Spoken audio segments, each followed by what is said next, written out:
Assalamualaikum warahmatullahi wabarakatuh. Salam sejahtera untuk kita semua.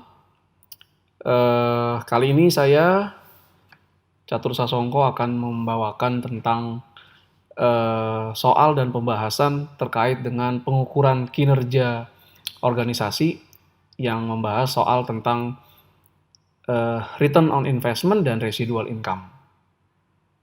Seperti biasa, video pembelajaran dan soal-soal dan pembahasan lengkapnya dapat Anda temukan di e-learning.penerbitsalemba.com.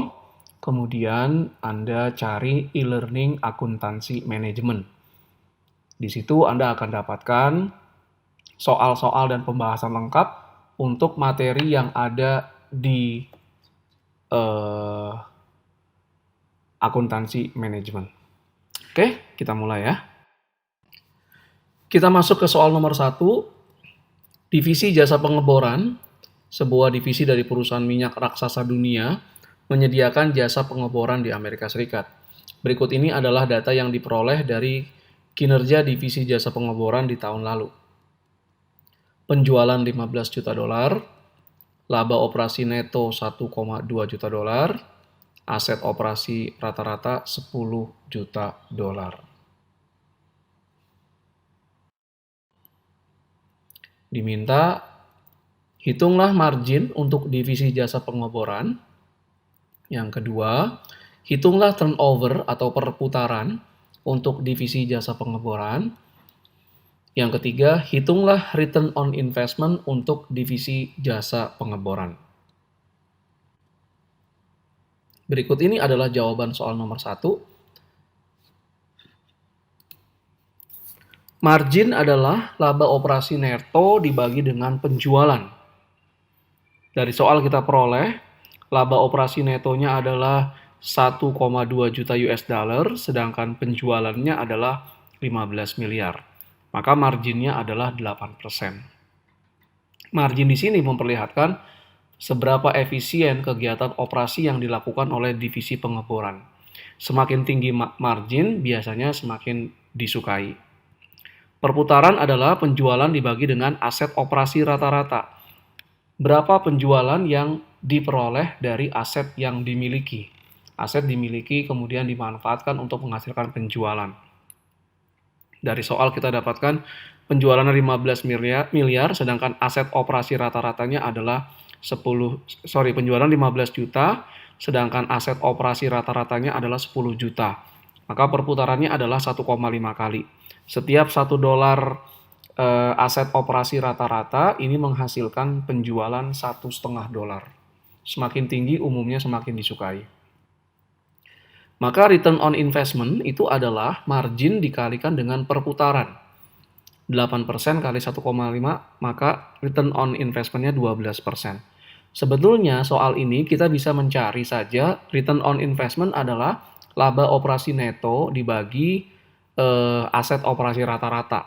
1,2 juta dolar dibagi dengan 10 juta dolar, dapat juga 12%. Namun kenapa kita decompose return on investment itu menjadi margin dan perputaran? Karena dengan kita mendecompose margin dengan perputaran ini, kita bisa bisa tahu apa yang menyebabkan return on investment lebih tinggi atau lebih rendah dibandingkan pencapaian tahun lalu. Apakah marginnya lebih rendah, berarti perusahaan belum bisa efisien dalam kegiatan produksinya, atau perputarannya, perolehan penjualannya, atau aset yang dimilikinya tidak efektif digunakan untuk menghasilkan penjualan. Jadi kalau perusahaan ingin meningkatkan return on investment, berarti perusahaan harus efisien dalam beroperasi dan pada saat yang bersamaan mampu menggunakan aset yang dimiliki untuk menghasilkan penjualan yang lebih besar.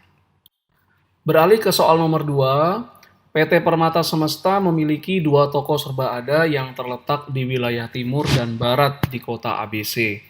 Berikut ini adalah data dari kedua toko tersebut untuk tahun 2019.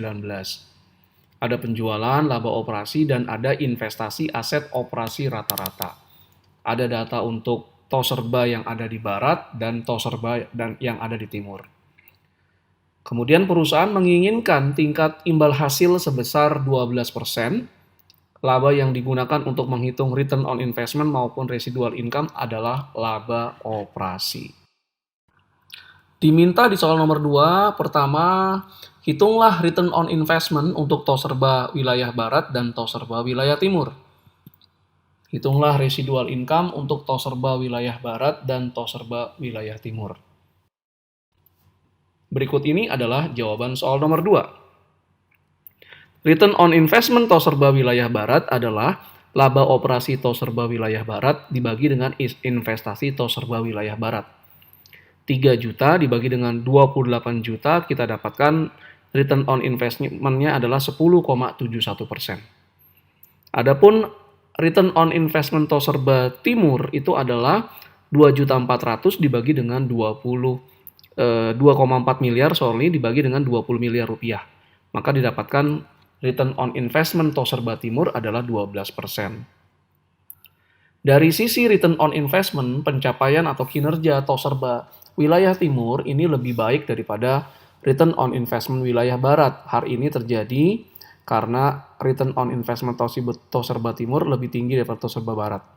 Jadi jumlah investasi atau aset operasi yang ada di Toserba barat ini jauh lebih tinggi daripada labanya, daripada investasi pada Toserba timur. Namun demikian labanya Toserba barat tidak jauh lebih tinggi dibandingkan dengan laba operasi Toserba timur. Kalau kita ingin mengetahui permasalahannya di mana, maka return on investment ini kita dekompos lagi seperti soal nomor 1. Berapa margin dan turnover. Dan nanti bisa terlihat Toserba barat itu lebih rendah dibandingkan Toserba timur. Karena apa? Karena marginnya, karena total turnovernya. Dari situ bisa diambil tindakan oleh manajemen perusahaan untuk meningkatkan return on investment di Toserba wilayah barat dan Toserba wilayah timur. Berikutnya adalah residual income Toserba wilayah barat. Residual income adalah laba operasi Toserba wilayah barat dikurangi investasi atau aset operasi rata-rata di Toserba wilayah barat dikali imbal hasil yang dipersyaratkan atau required rate of return. Dari soal kita peroleh, laba operasi Toserba wilayah barat itu adalah 3 miliar, sedangkan investasinya atau aset operasi rata-rata Toserba barat adalah 28 miliar. Kita kalikan imbal hasil yang dipersyaratkan, maka residual income-nya adalah minus 360 juta. Nah, laba operasi yang diperoleh Toserba wilayah barat itu lebih rendah daripada laba operasi yang seharusnya dipersyaratkan atas aset operasi rata-rata yang dimiliki oleh Toserba barat dikali dengan imbal hasil yang dipersyaratkan. Maka residual income-nya negatif. Yang menandakan bahwa memang kinerja Toserba wilayah barat ini di bawah yang diharapkan. Jadi kalau kinerjanya bagus, maka harusnya residual income-nya itu hasilnya positif. Kalau negatif, berarti kinerjanya buruk. Bagaimana dengan residual income Toserba wilayah timur? Nah, ini sama laba operasi Toserba wilayah timur dikali investasi atau aset operasi rata-rata yang dikelola oleh Toserba timur dikali imbal hasil yang dipersyaratkan. 2,4 miliar dikali 20 miliar kali 12%. Maka residual income-nya tepat 0%. Dari jawaban sebelumnya kita tahu return on investment dari Toserba wilayah timur memang 12%. Jadi tepat sama dengan yang dipersyaratkan oleh manajemen kantor pusatnya. Ya, jadi dari sisi return on investment Toserba wilayah timur kinerjanya lebih bagus daripada kinerja Toserba wilayah barat. Dari sisi residual income juga residual income-nya lebih besar daripada residual income Toserba barat. Namun demikian residual income-nya pun baru 0. Jadi Toserba timur pun kinerjanya juga harus ditingkatkan ke depan agar residual income-nya menjadi positif dan return on investment-nya juga meningkat. Dengan demikian berakhir sudah soal dan pembahasan terkait dengan perhitungan return on investment dan residual income. Jangan lupa untuk mengunjungi e-learning.penerbitsalemba.com, kemudian Anda cari e-learning akuntansi manajemen, dapatkan soal dan pembahasan lengkapnya terkait dengan pengukuran kinerja, perhitungan return on investment, residual income, dan economic value added di e-learning tersebut. Terima kasih atas segala perhatiannya. Mohon maaf jika ada berbagai kesalahan. Assalamualaikum warahmatullahi wabarakatuh. Salam sejahtera untuk kita semua.